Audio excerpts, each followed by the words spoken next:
آج کا جوان پڑھ لیتا خالد بن ولید کون ہے، سبحان اللہ سبحان اللہ جانتا تو یہ سب جو لکھے پکے یہ سب ختم ہو جاتے. یہ کاجو بادام کی بوڑیاں.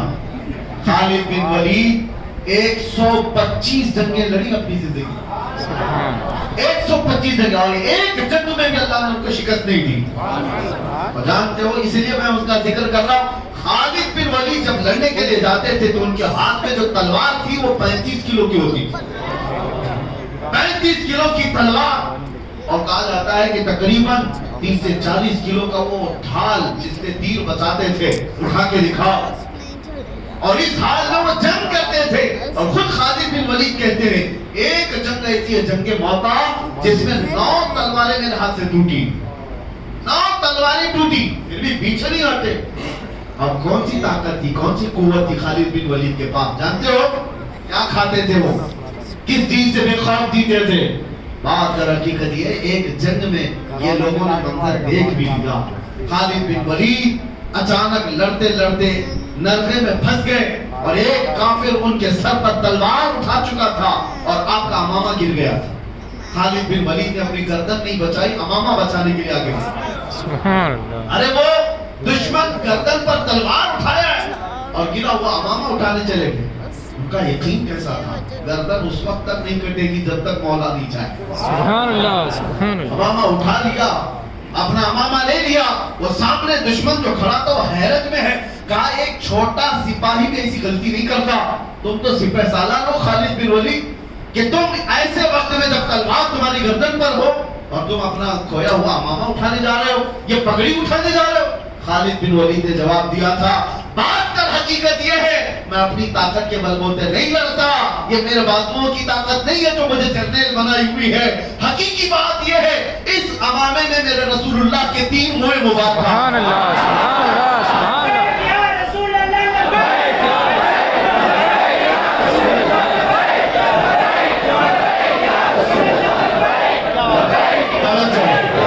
خالد بن ولید کہتے ہیں اس امامے میں رسول اللہ کے 3 موئے مبارکہ ہیں اور میرا یقین یہ ہے یہی برکت ہے جو مجھے ہر میدان میں فتح یاب کرتی ہے. سبحان اللہ سبحان اللہ یہ ہے نسبت صحابہ کی، یہ ہے وفاداری جو انہیں طاقتور بنا رکھی تھی. اسی لیے میں نے کہا وفا کرو تو جینا بھی آسان ہے، جانا بھی آسان ہے. سبحان اللہ بے وفائی میں یہاں گھٹ گھٹ کر کے مرتے رہو گے. اسی لیے میرے عزیزوں آخری بات یہ ہے اعلیٰ حضرت نے فرمایا زیادہ دیر انتظار مت کرو، اپنے آپ کو بدلنے، اپنے آپ کو توبہ کر کے صحیح راستے پر لانے کے لیے زیادہ دیر تک انتظار نہ کرو. آج لے ان کی پناہ، آج مدد مانگو ان سے، کل نہیں. آج لے ان کی پناہ، آج مدد مانگو ان سے، کل نہ مانیں گے قیامت میں اگر مان گیا. وہاں تو سب مانیں گے بڑے بڑے لوگ دیکھ کر کے، آج ہی مان لو میرے آقا کو. اب میں آپ سے ایک سوال پوچھتا ہوں، مجھے دل پہ ہاتھ رکھ کر کے بتاؤ کائنات میں سب سے حسین چہرہ میرے آقا کا تھا یا نہیں؟ سب سے اعلیٰ اخلاق میرے نبی کے تھے یا نہیں؟ نبی کونین صلی اللہ تعالیٰ علیہ وسلم کی زندگی سب سے اعلیٰ تھی یا نہیں؟ ان کی حدیثیں سب سے سچی، ان کی زبان سب سے سچی، ان کے اخلاق سب سے سچے، ان کا حسن سب سے اعلیٰ. جس جماعت کے پاس ایسا رسول ہو کسی دوسرے کو دیکھنے کی ضرورت ہی کیا ہے؟ تم اہرے گہرے نچو کھیرے کے فین بنتے کیوں ہو؟ حیرت ہوتی ہے جب کبھی کوئی کہتا ہے کہ میں فلاں کا فین ہوں، اس کا فین ہوں.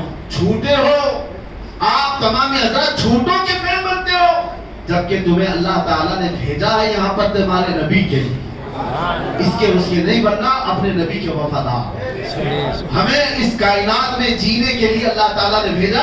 زندگی یہ نہیں کسی کے لیے، زندگی ہے نبی کی، زندگی ہے نبی کی. نہ سمجھ مرتے ہیں زندگی کے لیے، جینا مرنا ہے سب کچھ. اتنی بات یاد رکھو، جب ایسی زندگی گزارو گے نا، طلب کیا ہونی چاہیے؟ کیا تمہارے اسکرین پر ننگی تصویریں دیکھ کر رات گزارنے کی؟ کیا تم بے حیائیوں میں اپنے تنہائیاں گزارنے کی طلب رکھو گے؟ چھوڑ دو ان تمام چیزوں کو، اللہ دیکھ رہا ہے تمہاری تنہائیوں کو بھی. اور ان قریب موت آنے والی، ان قریب آنے والی.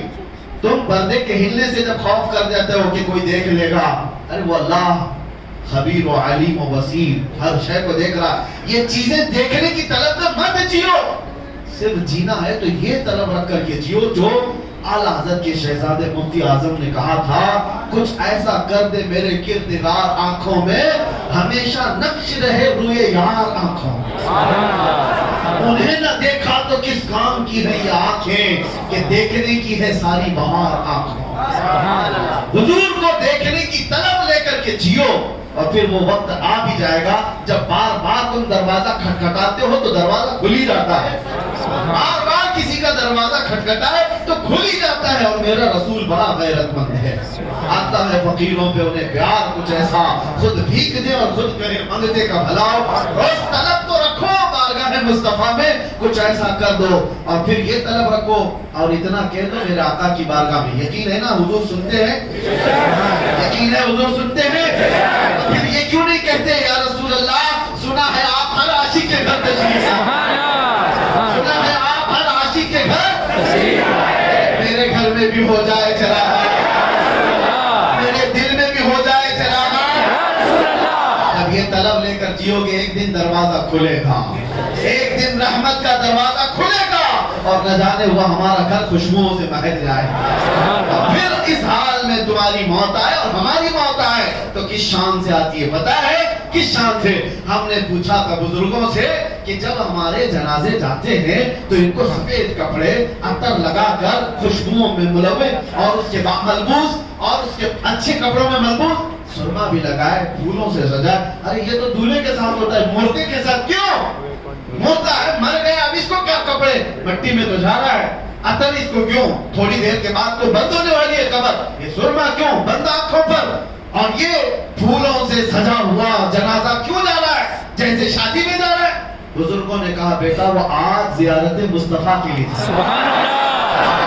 آج جو ہمارا جنازہ جا رہا ہے، کسی سنی کی بات کر رہا ہوں، اس کی بات نہیں کر رہا جو مر گیا مردود نہ فاتحہ نہ درود، اسے کیا دیکھ رہا ہے؟ سنی کی بات کر رہا ہوں۔ وہ جنازہ جاتا ہے تو بڑی شان سے جاتا ہے، اس لیے ہمارے بزرگوں نے یہ رواج رکھا تھا لوگ دیکھ کر کے حش کرے آج کی رات یہ میرے مصطفیٰ کی زیارت کے لیے جا رہے ہیں، آ گئی ہے شب گور بھی اسی گل سے ملاقات کی رات، ہاں اسی گل سے ملاقات کی رات۔ اور جب قبر میں جائیں گے ہوگا کیا؟ منکر نکیر کو آنا ہے، نیلی آنکھوں والے کالے چہرے والے زمین کو دانتوں سے نکالتے ہوئے آئیں گے اور جھنجھوڑ کر کے اٹھا کر سوالات پوچھیں گے، بتا تیرا رب کون ہے، بتا تیرا دین کیا ہے۔ اور پھر تیسرا سوال وہی ہے جو سب پھنستے ہیں اکثر، حضور کو دکھا کر کے ان کے بارے میں کیا کہتا تھا۔ بات یہی ہے، بہت سارے تو جواب دے دیں گے میرا رب اللہ ہے، میرا دین اسلام ہے، لیکن فرشتے سوال میں وہاں پر چینجنگ کر دیتے۔ آپ کو پتا ہے فرشتے پہلے 2 سوال میں پوچھتے تیرا رب کون ہے، تو کیا جواب ہوگا؟ میرا رب۔ سوال پر توجہ رکھو، لفظ پر، کون ہے؟ وہ یہ نہیں پوچھ رہے کون تھا، یہ پوچھ رہے کون ہے۔ اور دوسرا سوال بھی فرشتے کہتے تیرا دین کیا ہے، فرشتے یہ نہیں پوچھتے تیرا دین کیا تھا، کیا پوچھتے تیرا دین کیا ہے، وہ کہتا ہے اسلام۔ لیکن تیسرے سوال میں فرشتے چینج کر جاتے ہیں، ما كنت تقول في حق هذا الرجل، حضور کو دکھا کر کہتے ہیں یہ کون ہے، نہیں پوچھتے ان کے بارے میں کیا کہتا تھا۔ ہاں یہ اب بھی کیا کہہ رہا وہ نہیں، پہلے کیا تھا، اپوزیشن میں تھا کہ ادھر تھا۔ ان کو دکھا کر کے حضور کو فرشتے کہتے ہیں ما كنت تقول، کیا کہتا تھا حضور کے بارے میں۔ ہاں تو وہ پھر حضور کو جو کہتا تھا اسے کہنا پڑے گا۔ ہاں وہ خبیث کیا کہے گا جو پیٹ پیچھے کا علم نہیں کہتا تھا، جو وہ کیا کہے گا جو اپنے بڑے بھائی کی طرح کہتا تھا، حضور کو کمتر سمجھتا تھا معاذ اللہ، وہ کیا کہے گا، وہ ہاں لا ادری، نہیں معلوم کیا کہوں گا۔ وہ تو سنی کی قسمت ہے جو کہے گا سارے اچھوں میں اچھا سمجھیے جسے، اچھے سے اچھا ہمارا، سارے اونچوں سے اونچا سمجھیے جسے، اونچے سے اونچا۔ ارے جس کے طلبوں کا دھومن ہے آگے ہے وہ جانے مسیحا۔ ہم تو نبی کو کیا کہتے تھے، قبر میں جھوم کر کہیں گے سرور کہوں کہ مالک و مولا ہے باب خلیل کا کلے زیبا کہوں تجھے، اللہ نے تیرے جسم منور کی تابش ہے، اے جانے جام